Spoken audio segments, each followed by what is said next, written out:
What's going on, everybody? It's the VG Mobster here, and today I'm actually taking the mobster questions on the Nintendo Switch. So I actually threw a post up on my Twitter at VG Mobster, and I asked the mobsters for you guys to give us some questions for the Nintendo Switch, and I answer them in a video just because I'm nice like that.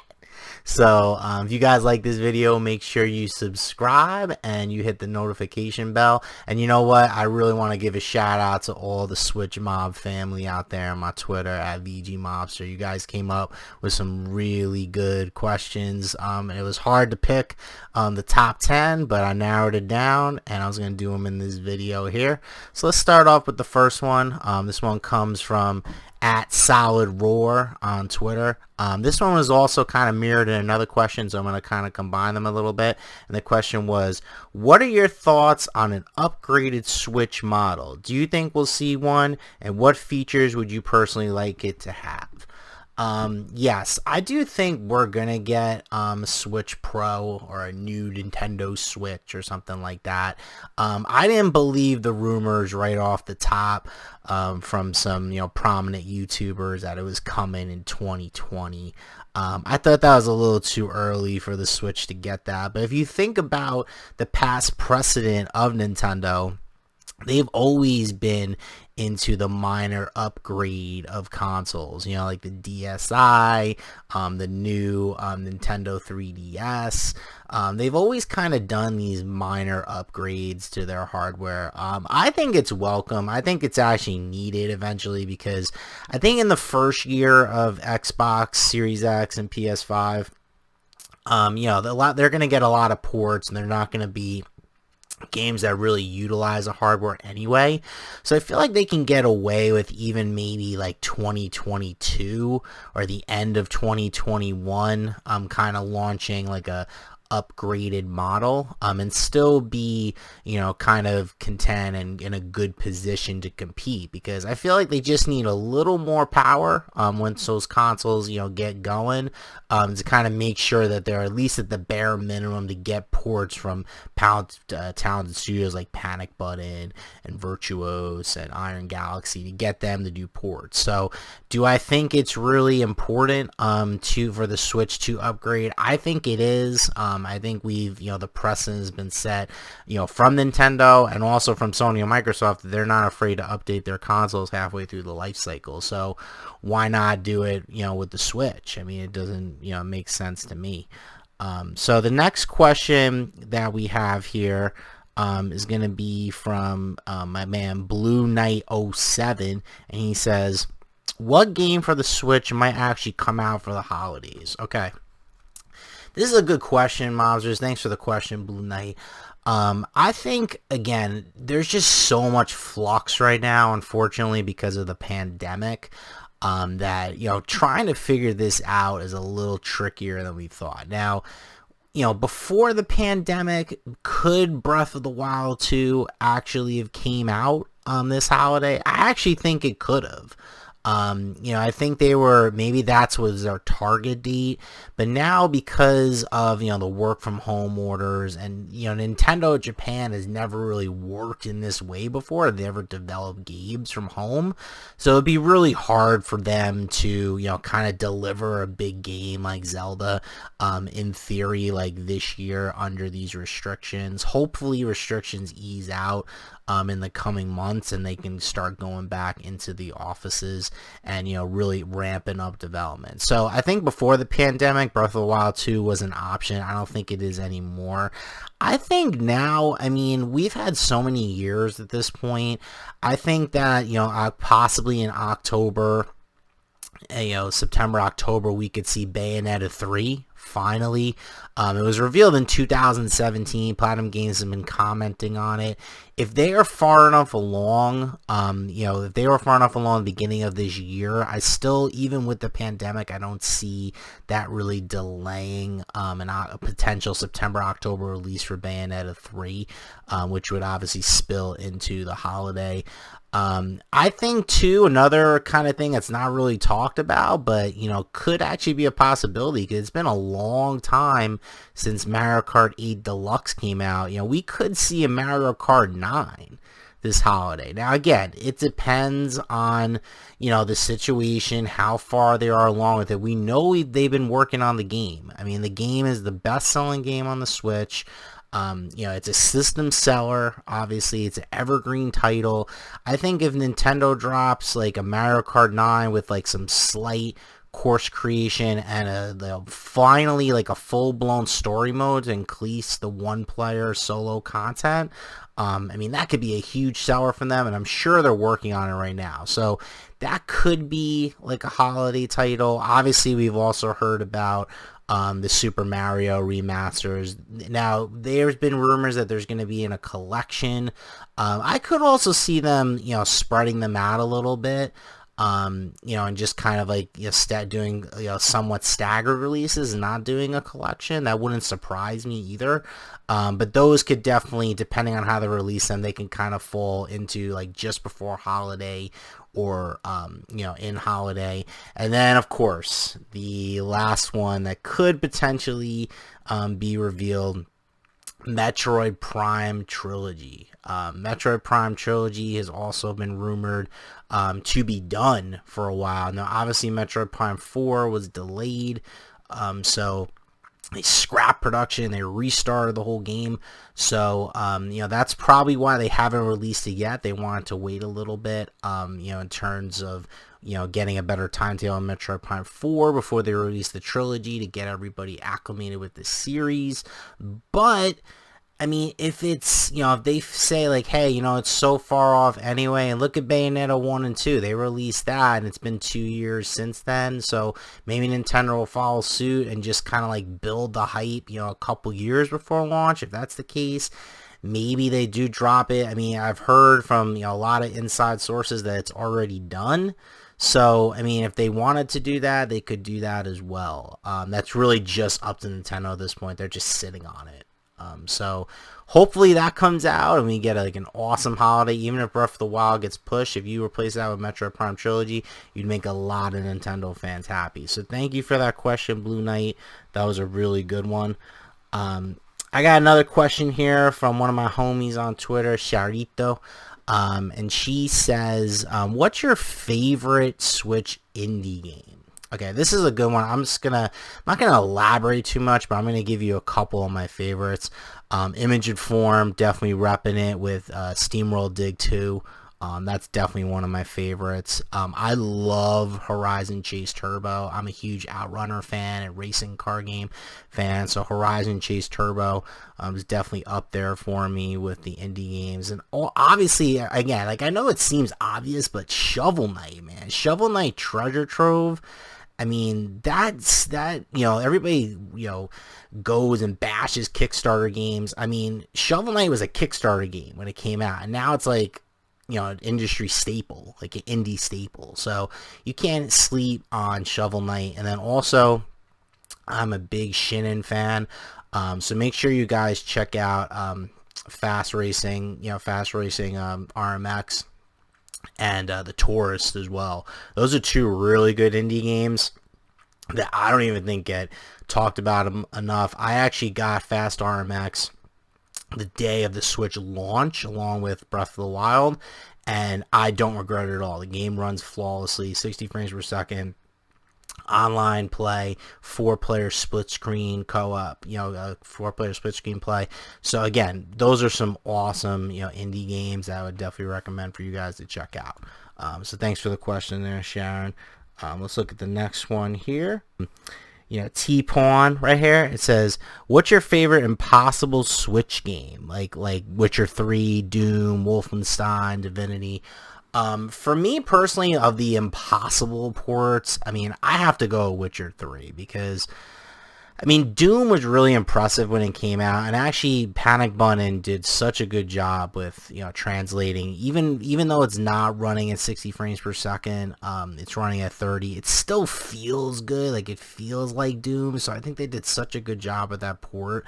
But when you take it to the scale of The Witcher and the scope, I mean, that's a different level right there, you know. I mean, the fact that, you know, to get this huge, massive open world, over 100-hour game, with all the DLC included, and to have it look the way it does. I mean, it doesn't look like the 4K PCs and, you know, the PS4 Pros and stuff, but it is still on the go.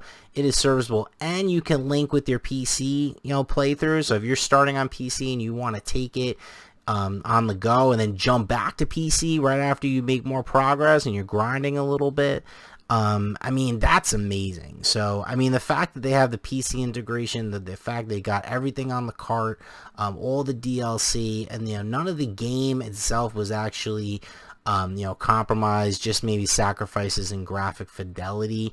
I think that's definitely the most impressive. So I will go Witcher 3 on that one. I got a question here from Love Republica. It says, how do you deal with your backlog? Like, you know, with like Xenoblade Chronicles coming out, Paper Mario coming out, so many games coming out.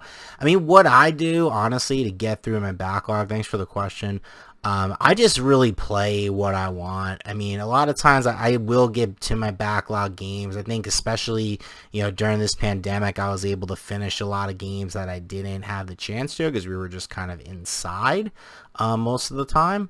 But, you know, I think, yeah, I just get to the games when I want. I mean, most of the time, like, I'll get a backlog because I buy the games when they're on sale. So I try to get them at good prices. And then, I mean, if they're games I would buy, I'd say, like, 75 to 80% of the time I will play them eventually down the road. I keep a lot of my systems as well, so I've actually even gone to like PS3 backlog games in the last like 2 months because I still have them all set up.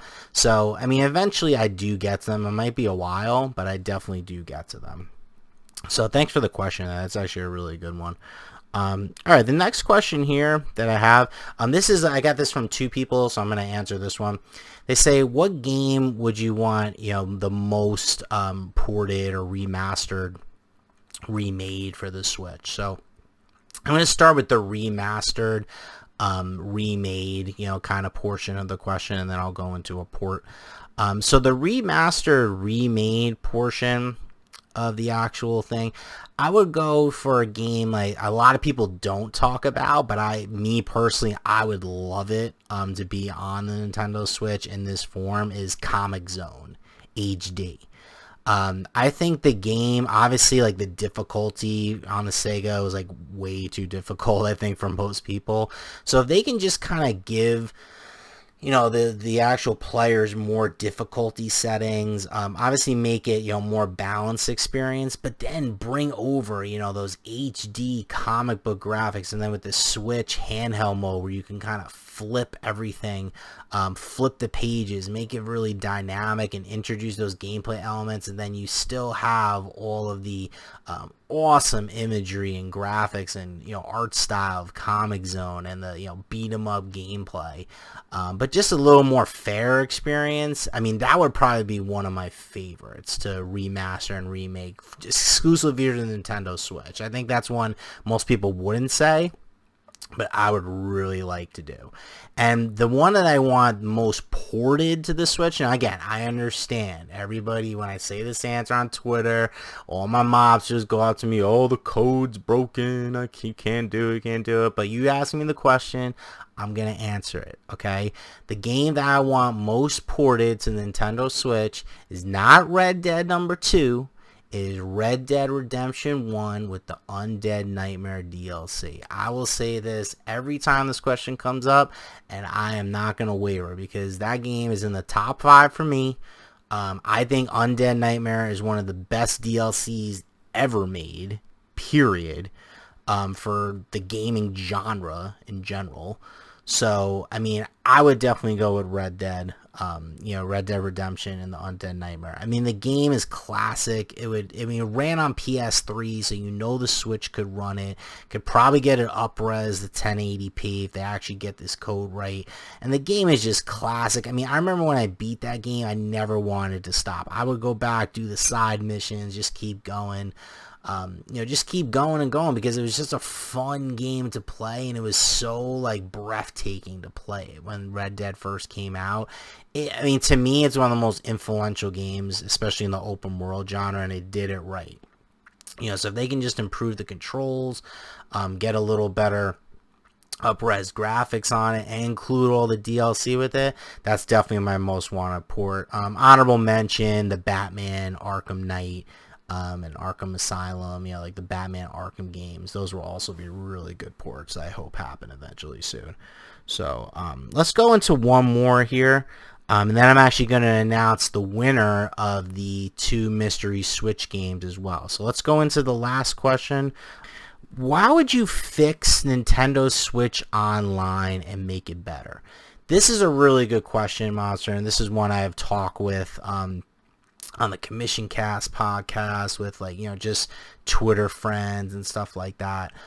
So how would I improve the Switch Online experience? Well, number one, I would make the online work better. I mean, let's put more effort and resources into making the actual online experience better. Improve your netcode, and make dedicated servers if you have to. Do what you have to do to get this service where it needs to be. I mean, it is just not up to snuff with PlayStation and Xbox Live. Let's be real here. And I mean, this year, Smash Brothers was eliminated from the online Evo because the online is so bad with Smash. So the first thing I would do is you gotta have the base core service improved. I mean, that's number one. Number two, Nintendo, I think one of the biggest fumbles that they've had in Nintendo Switch Online is when they stopped doing the consistent game drops. I mean, right now we get these sporadic Nintendo and Super Nintendo games every 3 to 6 months. I mean, and the games that they drop, they're not even the best games. So I feel like Nintendo, they were gaining momentum when they were doing, even though the games weren't great, when they first launched, they were doing all these NES games every month. I wish when they added Super Nintendo in, they should have just kept the games coming every single month. Gain that brand loyalty. Make Nintendo Switch Online, really like the Netflix of, Nintendo archive gaming. That's what they should be doing. Another thing they should be doing is going past Super Nintendo. Let's get Nintendo 64 on this service. Let's get GameCube on here. Let's add more systems. Nintendo has the luxury of the archive of all archive of games. So let's go in there. Let's do it. Just get them on there. I mean, there's a way, where there's a will, there's a way. They've been ported to other systems. You can play Nintendo 64 on Wii U. You can play some Wii games. On the Wii, we were able to play Turbo Graphics. We were able to play, all these different systems, Sega Master System. I mean, how come we aren't having those now? Add games that would surprise people and generate interest in this service. And then another thing I think they should do with the online is continue to have physical exclusives, physical exclusives like the controllers, only Nintendo Switch Online, they released the NES and the SNES. Let's keep having those physicals, exclusive. They also have the exclusive games like Tetris 99, and I know they've been doing these exclusive full game demos as well, like Splatoon and ARMS and stuff like that for Nintendo Switch Online. Let's do that maybe with Paper Mario. Before Paper Mario comes out, let's get the Nintendo Switch Online users an exclusive demo. Only Nintendo Switch Online can get the demo. That would get people in. That would be something that would, gain the brand loyalty. People would say, hey, I get exclusive demos and stuff before people who don't have it, so why not? I mean, those are a couple ways, I think. Also, obviously, with the online, I think we always talk about the standards, which I didn't even mention, but obviously the features too of it, are just too bare bone. I mean, we have no messaging service. There's no solid voice chat, within the system. You have to use this messy app that doesn't work.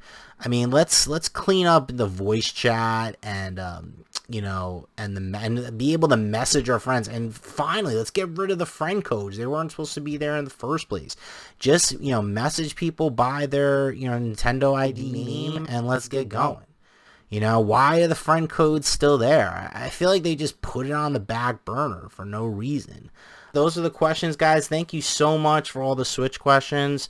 I'm gonna pick for the two winners of the actual contest. I'm gonna go with Blue Knight 07 for one of them, and then my other winner is gonna be Chaser the Ultimate Gamer as well. So Chaser the Ultimate Gamer and Blue Knight 07, I will DM you guys on Twitter, and I will give you guys the mystery game. So thank you so much for participating. If you guys like this Q&A video, make sure you subscribe to the channel, hit the notification bell for more videos like this in the future. Until then, forget about it. Peace. VG Mobster